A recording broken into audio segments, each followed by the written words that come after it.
Bonjour, ceci est notre vidéo présentation de notre fusée créée par notre groupe de 4 lycéens de première. Dans un premier temps, nous nous sommes rassemblés pour discuter des détails de la fusée, tels que ses longueurs et ses formes. Pour la fabrication, nous avons choisi d'utiliser du papier canson pour enfin finir par nous atteler au découpage de ces différentes parties ainsi qu'à leur montage. Afin de vérifier l'étanchéité de notre fusée, nous avons procédé aux premiers essais sans son nez.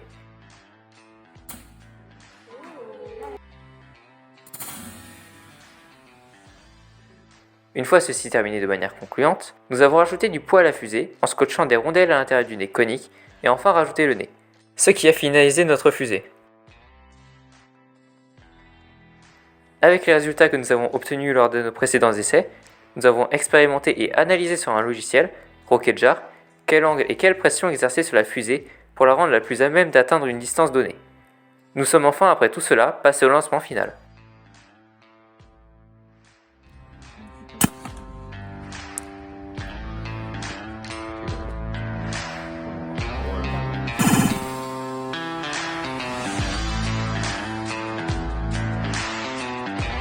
Merci de votre écoute.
Ten, 9, 8, 7, 6, 5, 4, 3, 2, 1.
Pourquoi ça a bugué quand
Nous avons eu le modèle 5, nous avons donc construit notre corps long, environ 30 cm, et notre nez plat.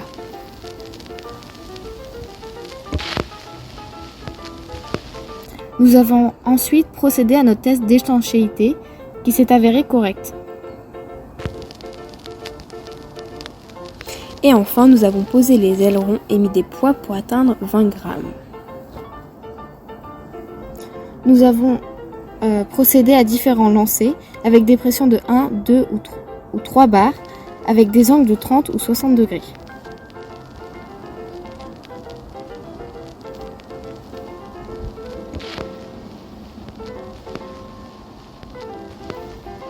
Puis nous avons fait un graphique et une simulation pour tenter de trouver la bonne pression pour atteindre 65 mètres avec un angle de 45 degrés. Nous avons procédé à notre lancer avec une pression de 2,5 bars. Notre fusée est allée à 66,5 mètres.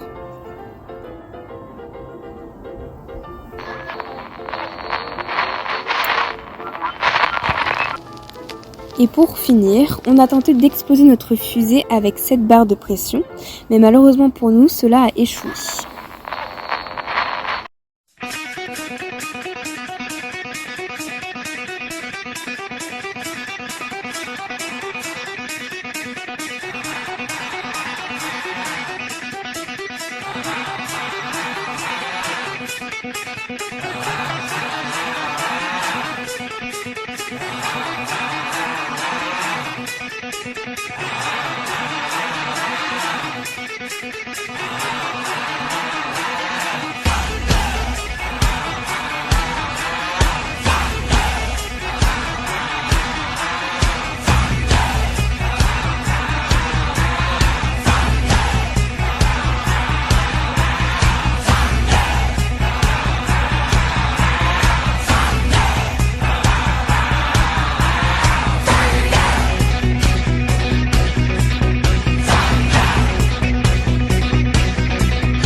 Jour 1. Analyse du sujet et du plan détaillé donné par le professeur pour la création de notre fusée. La fusée commence à prendre forme à l'aide de scotch et de papier. Le premier crash test arrive pour vérifier si notre fusée tient bien la pression.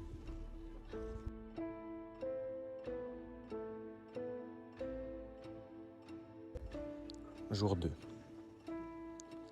Mise en place des ailerons sur la fusée pour qu'elle soit stable dans les airs. Test de solidité pour vérifier si elle pourra tenir à l'atterrissage. Nous mettons la masse de la fusée à 20 grammes pour qu'elle puisse flotter dans les airs.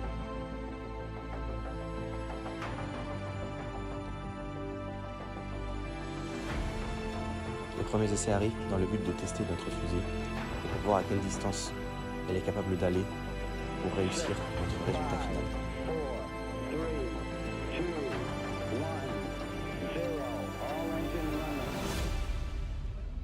Notre prototype est donc bon. Nous avons réussi à atteindre les 65 mètres demandés à 45 degrés.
présenter notre projet d'essai qui a duré quelques semaines. Au tout début, nous avions pour objectif d'atteindre 65 mètres avec notre configuration, c'est-à-dire notre fusée. Ainsi, ici nous réalisons une étape cruciale de notre projet, la construction. Découper, plier ou encore peser, nous nous sommes donné les moyens afin de créer la meilleure fusée à travers l'ensemble des étapes de sa construction.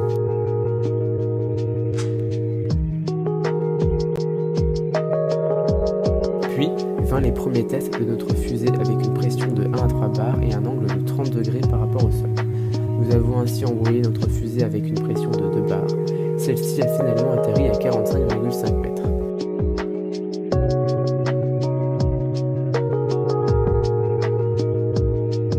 Passons à une autre grande étape de notre projet, la simulation. À l'aide des données recueillies précédemment, nous avons pu réaliser une simulation paramétrant la masse, la forme ou encore la pression utilisée de notre fusée, afin de nous approcher de notre objectif. À la suite de la simulation, nous sommes directement allés effectuer d'autres essais avec cette fois-ci un angle de 60 degrés par rapport au sol. Pour le troisième test, notre fusée est allée jusqu'à 61,5 mètres. Ensuite, afin de savoir quelle pression nous allions utiliser pour le lancer final, nous avons étudié un graphique sur LibreOffice Calc avec nos données précédentes. Et enfin, vint le test final.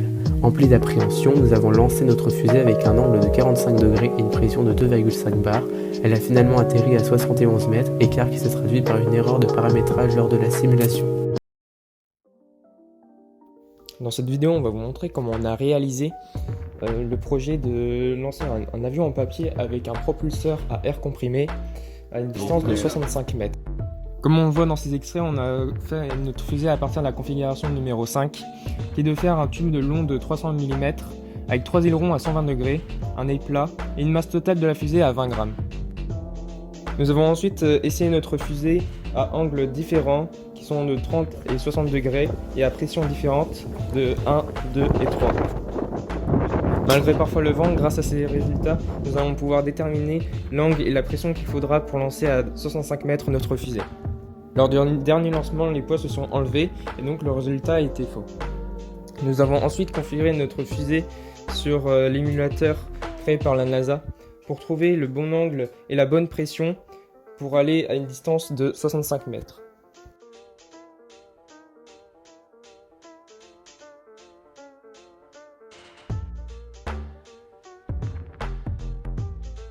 Nous avons rempli un tableau avec la distance pour chaque angle et des pressions lors de notre test.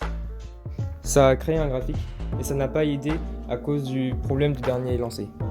Sur l'émulateur, pour une distance de 65 mètres, on a trouvé un angle de 45 degrés et une pression de 2,4, mais au lancement final, la distance parcourue a été de 59 mètres. On pense que c'est à cause de la déformation de la fusée lors des tests.